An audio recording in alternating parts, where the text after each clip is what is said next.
குறித்து பெண் ஒருவர் எழுப்பிய கேள்விக்கு தங்கள் உயிரே போனாலும் நீட் ரத்து செய்ய மாட்டோம் என்றும், முதலமைச்சர் ஸ்டாலினை ஜெயிலுக்குள் தள்ளினால் நீட் இறப்புகள் நடக்காது என பாஜக மாநில தலைவர் அண்ணாமலை தெரிவித்துள்ளார். எங்களுடைய உயிரே போனாலும் நீட்டை எடுக்க மாட்டோம். உயிரே போனாலும் நீட் எடுக்க மாட்டோம். உயிரே போனாலும் நீட் எடுக்க மாட்டோம். நீட் ஏழை மக்களுக்கு நல்லது. முதலாக ஏழை மக்கள் நீட் மூலமாக அரசு மருத்துவக் கல்லூரிக்கு போறாங்க. திமுக 1967 இருந்து தமிழ்நாட்டு கொண்டு வந்தது 5 மருத்துவக் கல்லூரி, அரசு மருத்துவக் கல்லூரி, 17 தனியார் மருத்துவக் கல்லூரி. நாங்கள் 15 அரசு மருத்துவக் கல்லூரியை கொண்டு வந்திருக்கோம்.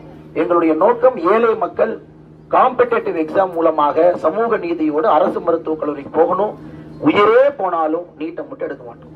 அப்படி நீட்டை எடுத்துதான் நாங்க அரசியல் இருக்க வேண்டும் என்றால் அந்த மாதிரி அரசியல் நாங்க இருக்க போறது கிடையாது. எல்லா மக்களுமே நீட்டை ஏற்றுக்கிறாங்க. நீட்டு என்பது எங்களுடைய கொள்கை முழக்கம். கிராமப்புறத்துல ஒரு ஏழை தாயினுடைய குழந்தை நீட்டு மூலமாக மட்டும்தான் அரசு மருத்துவக் கல்லூரிக்கு போகணும். இல்லாட்டி எங்க போவீங்க? டிஆர் பாலுனுடைய தனியார் மருத்துவக் கல்லூரி, பாலாஜி மெடிக்கல் காலேஜ், ஸ்டாலின் ஐயாவுடைய பினாமி, இதுக்கு 1 கோடி பணம் கொடுத்து எத்தனை பேர்னால படிக்க முடியல? பணம் இருக்கிறவங்க கொடுப்பாங்க சொத்தை வித்து. ஏழை தாயுடைய மகன் நீட்டு மூலமாக மட்டும்தான் அரசு மருத்துவக் கல்லூரிக்கு போக முடியும். ஆனால் நீட்டை எந்த காரணத்திற்கும் அதை எடுக்க மாட்டோம். எந்த குழந்தைகள் இறப்பதற்கு தூண்டுறாங்க. குழந்தை இறப்பதற்கு எஃப்ஐஆர் போட்டு ஸ்டாலின் ஐயாவை பிடிச்சி உள்ள வச்சா எந்த குழந்தையும் சூசைட் பண்ணிக்காது. நான் காவல்துறையில தமிழ்நாட்டில் இருந்ததுன்னா எஃப்ஐஆர் போட்டு முதல் குற்றவாளி ஸ்டாலின் அரசு பண்ணி உள்ள தள்ளியிருப்பேன். அது செய்யாதனால ஒரு குழந்தையும் தூண்டி தூண்டி தூண்டி தற்கொலைக்கு தூண்டுறாங்க. அதனால தவறு யாரு மேல யோசிங்க? தவறு ஸ்டாலின் மேல.